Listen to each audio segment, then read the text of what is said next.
Assalamualaikum warahmatullahi wabarakatuh. Kami dari kelompok 10 kelas D yang beranggotakan saya, Sasabila Ariananda, dan teman saya Nandita.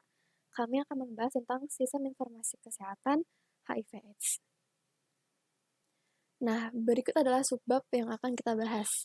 Yang pertama adalah input, proses, output SIK HIV/AIDS. Selanjutnya ada aplikasi SIK HIV/AIDS.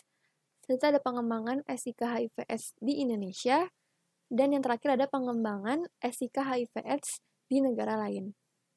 Nah, yang pertama kita akan membahas sistem informasi kesehatan HIV/AIDS berupa input, proses, dan output. Nah, jadi SIK ini adalah suatu sistem pengelolaan data dan informasi kesehatan di semua tingkat pemerintah secara sistematika dan terintegrasi untuk mendukung manajemen kesehatan dalam rangka meningkatkan pelayanan kesehatan kepada masyarakat. Nah, SIHA adalah salah satu contoh dari SIK HIV/AIDS yang dikembangkan oleh Kemenkes yang didukung Global Fund untuk mendapatkan informasi terkait data cakupan layanan pencegahan VCT, PITC, IMS, dan distribusi kondom yang dilakukan di tingkat layanan primer dan sekunder sesuai target. Nah, input. Input merupakan sistem yang akan memberikan segala masukan untuk berfungsinya sebuah sistem. Input pelayanan kesehatan meliputi data masyarakat, potensi masyarakat, tenaga kesehatan, dan sarana kesehatan.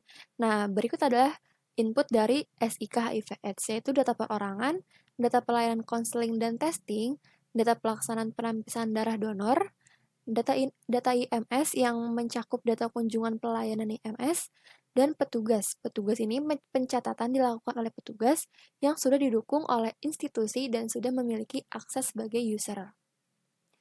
Nah, berikut adalah proses. Proses merupakan kegiatan merubah sebuah masukan menjadi sebuah hasil yang diharapkan dari sistem tersebut. Nah, proses dalam pelayanan kesehatan meliputi berbagai kegiatan dalam pelayanan kesehatan. Nah, jadi ini adalah alur pelayanan pasien HIV/AIDS. Mulai dari pelayanan jalan rawat inap, selanjutnya ke PITC dan VCT, ke lab, menentukan hasil, dan selanjutnya adalah pelayanan PMTCT, pelayanan infeksi oportunistik, pelayanan ODA, penunjang, dan pencatatan dan pelamporan ke Dinkes Kabupaten. Nah, kita akan membahas tentang VCT. Jadi, VCT ini WHO meluncurkan panduan VCT yang berguna dalam mendeteksi dan menangani HIV secara global. Nah, pedoman tersebut kemudian diterapkan di berbagai negara, khususnya negara berkembang. Pada prinsipnya, VCT bersifat rahasia dan dilakukan sukarela. Artinya, hanya dilakukan atas inisiatif dan persetujuan pihak yang datang ke penyedia layanan VCT untuk diperiksa. Nah, hasil pemeriksaan yang dilakukan VCT pun terjaga kerahasiaannya. Setelah menandatangani persetujuan tertulis, VCT dapat segera dilakukan. Nah, kita akan membahas tentang proses dari VCT. Pertama, tes HIV. Nah, setelah klien ini mendapatkan informasi yang jelas melalui konseling, konselor akan menjelaskan mengenai pemeriksaan yang bisa dilakukan dan meminta persetujuan klien untuk dilakukan tes HIV. Nah, setelah mendapat persetujuan, tes HIV ini dilakukan. Nah, bila hasil tes sudah tersedia, klien akan diberi kabar dan diminta untuk datang kembali ke fasilitas pelayanan penyedia VCT agar konselor dapat memberitahu hasil yang telah dilakukan. Nah, setelah ada hasilnya, yang kedua ini adalah tahapan konseling setelah tes. Nah, klien akan menjalankan tahapan pasca konseling. Jika hasil tesnya negatif, konselor akan memberikan pemahaman mengenai pentingnya menekan resiko HIV/AIDS. Nah, kalau hasil positif, konselor akan memberikan dukungan emosional agar penderita tidak patah semangat. Kita akan membahas tentang PITC atau PPIA. Nah, PPIA ini atau PITC dilaksanakan di seluruh jenjang fasilitas pelayanan kesehatan dalam strategi layanan komprehensif berkesinambungan HIV/AIDS. Nah, alur pelayanannya adalah pertama, Edukasi atau konseling prates meliputi penjelasan HIV/AIDS, tindak pencegahan, dan penawaran tes HIV. Selanjutnya, berikan informed consent. Nah, jelaskan jaminan kerahasiaan dan alurnya seperti apa. Nah, yang ketiga, jika pasien ini menolak dites HIV, petugas harus mengulang informasi tentang pentingnya HIV. Bila masih menolak, sarankan ke alternatif lain seperti KTS dan pada kunjungan selanjutnya ulangi informasi. Jadi ditekankan terus nih pentingnya tes HIV. Yang keempat, bila pasien setuju, maka lanjutkan tes HIV oleh petugas lab. Yang kelima, petugas menyampaikan hasil kepada pasien. Yang keenam, pasien dengan hasil tes negatif diberikan pesan pencegahan, disarankan untuk ke klinik KTS, dan dianjurkan pasangannya untuk tes HIV juga, dan memberikan rujukan ke klinik KTS. Yang terakhir, pasien dengan hasil tes positif harus diberikan dukungan, informasikan perlu dilakukan perawatan seperti apa dan pengobatannya, dan juga diinformasikan tentang pencegahan penularan, dan disarankan agar pasangan ini juga tes HIV, dan hasil tes dicatat di klinik VCT. Nah, setelah tidak ada input, ada proses, nah ini outputnya nih. Jadi output dari sistem informasi kesehatan HIV/AIDS ini berupa laporan bulanan, program IMS atau infeksi menular seksual, laporan bulanan konseling tes HIV yang terdiri dari laporan konseling tes sukarela, tadi yang VCT, dan laporan bulanan konseling tes inisiatif petugas atau PITC yang udah kita bahas tadi. Nah, ada laporan bulanan perawatan dukungan, laporan bulanan alat dan bahan logistik, laporan surveillance AIDS, dan laporan donor darah. Selanjutnya akan dibahas oleh teman saya, Nandita. Di sini saya akan menjelaskan materi yang kedua, yaitu aplikasi Esika dalam program HIV/AIDS.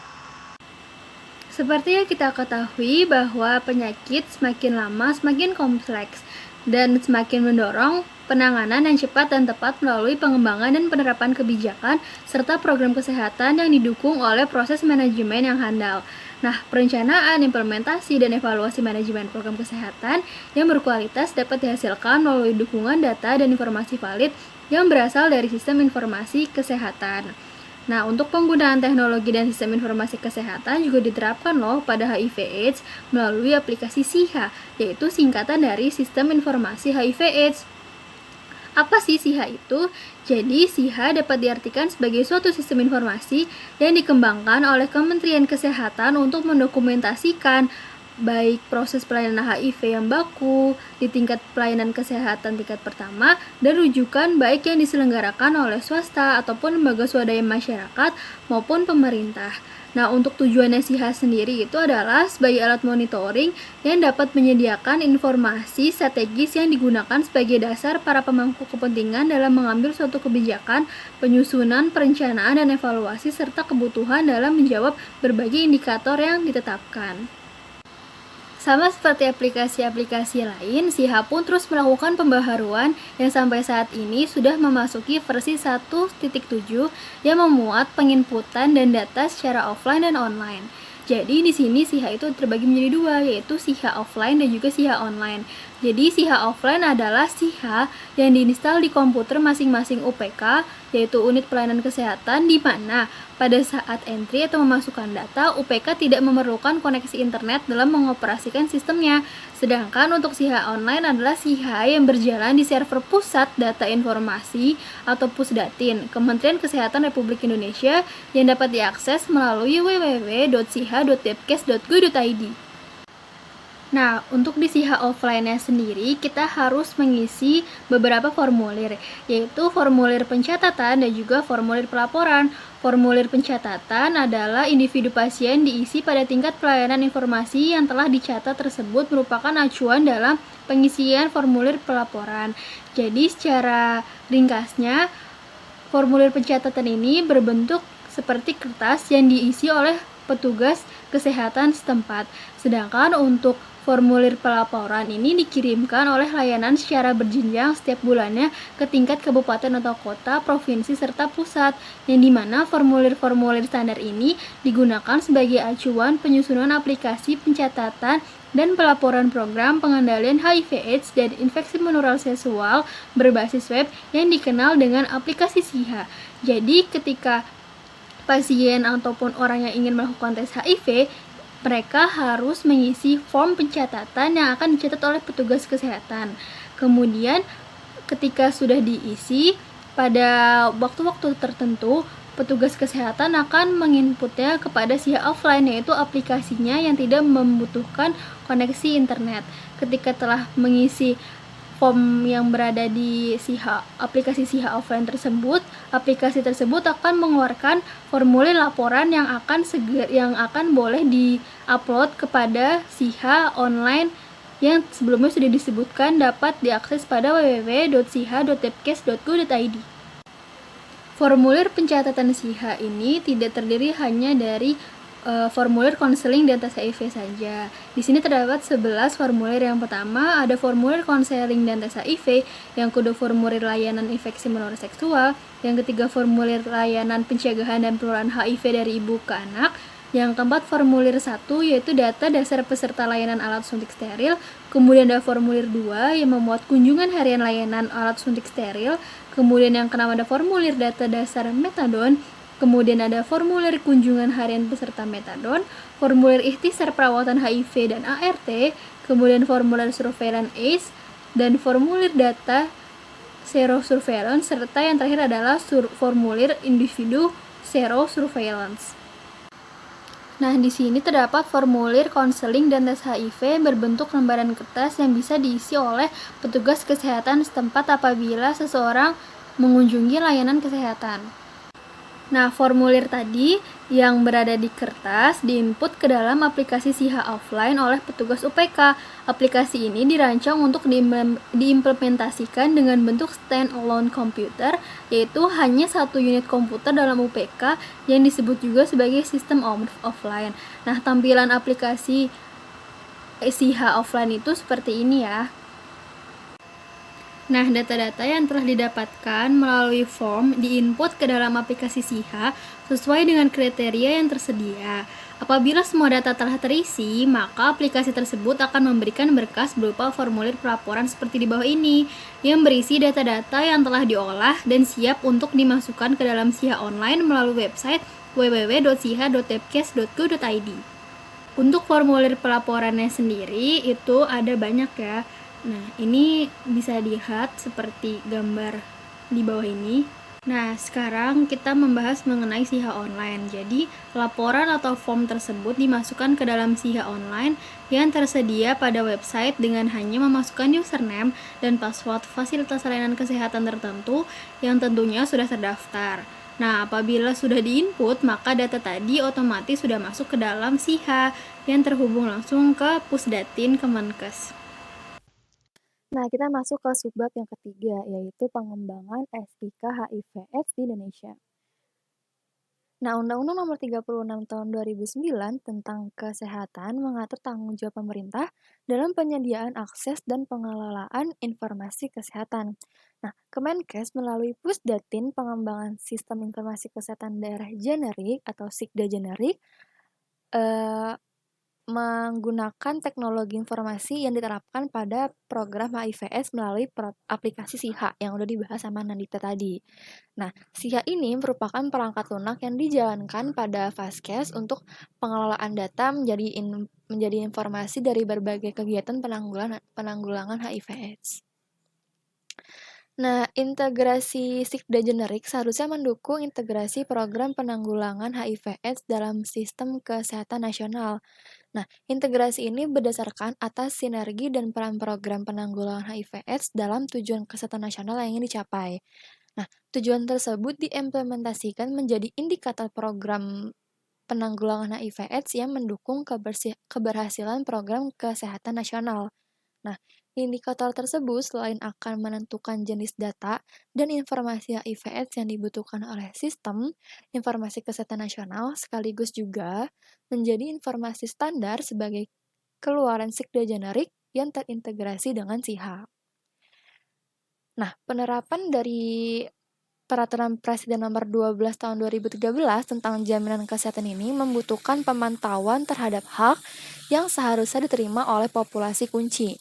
Nah, kondisi ini akan berdampak pada sistem informasi yang mendukungnya. Integritas SIHA, SITT, Sikda generik, surveillance epidemiologi, dan PICARE menjadi kegiatan yang makin kompleks. Nah, mengingat upaya penanggulangan HIV/AIDS merupakan salah satu tujuan dari MDGs dan menjadi prioritas pada masalah kesehatan, maka integritas dari sistem informasi HIV/AIDS dalam sistem informasi kesehatan nasional merupakan hal yang mutlak. Nah, integrasi berbagai aplikasi sistem informasi termasuk SIHA dan sistem informasi terkait lainnya merupakan bentuk koordinasi lintas program sebagai upaya nyata amanat undang-undang dalam penanganan masalah kesehatan secara multisektor.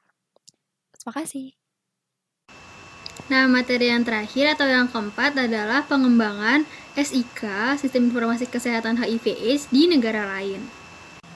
Untuk yang pertama adalah pengembangan SIK HIV/AIDS di Afrika. Jadi, tahun 2016, Afrika bagian selatan menduduki peringkat pertama penderita HIV/AIDS terbanyak. Oleh karenanya, Sistem Informasi AIDS atau SIA, atau biasa disebut juga IC, yaitu singkatan dari AIDS, Information System, yang tepat setidaknya dapat membuat perubahan. Nah, tujuan utama dari IC adalah untuk menyelidiki tingkat literasi AIDS di Kenya dan mempelajari nilai-nilai sosial budaya, masyarakat, dan sistem informasi AIDS yang ada, dan berdasarkan hasil tersebut dapat mengusulkan sistem yang sesuai. Jadi, untuk di negara Afrika sendiri, dia terfokus pada peningkatan literasi ataupun informasi-informasi mendasar mengenai HIV/AIDS, mengenai pencegahan yang bagaimana, karena setahu kami di negara Afrika tersebut pendidikannya masih rendah. Oleh karenanya, pemupukan literasi tentang pencegahan dan penanganan HIV/AIDS itu sangat diperlukan. Kedua adalah pengembangan sistem informasi kesehatan HIV/AIDS di Nigeria. Nah, di Nigeria merupakan negara penderita HIV/AIDS kedua terbanyak di dunia. Oleh karenanya, dibentuklah program bersama Perserikatan Bangsa-Bangsa atau PBB tentang HIV/AIDS dan penyedia layanan telekomunikasi terbuka, yaitu Airtel Nigeria. Mereka telah bermitra untuk mendukung Badan Nasional Pengendalian AIDS dalam sebuah inisiatif untuk memastikan bahwa tidak ada anak yang lahir dengan HIV di Nigeria. Nah, kemitraan UNAIDS dan Airtel yang diprakarsai melalui MOU yang ditandatangani akan memungkinkan pelanggan telco memperoleh manfaat dari informasi tentang bagaimana dan di mana mengakses pencegahan penularan HIV dari ibu ke bayi di Nigeria. Kemudian informasi tersebut juga harus disosialisasikan melalui pesan teks yang inovatif dan teratur.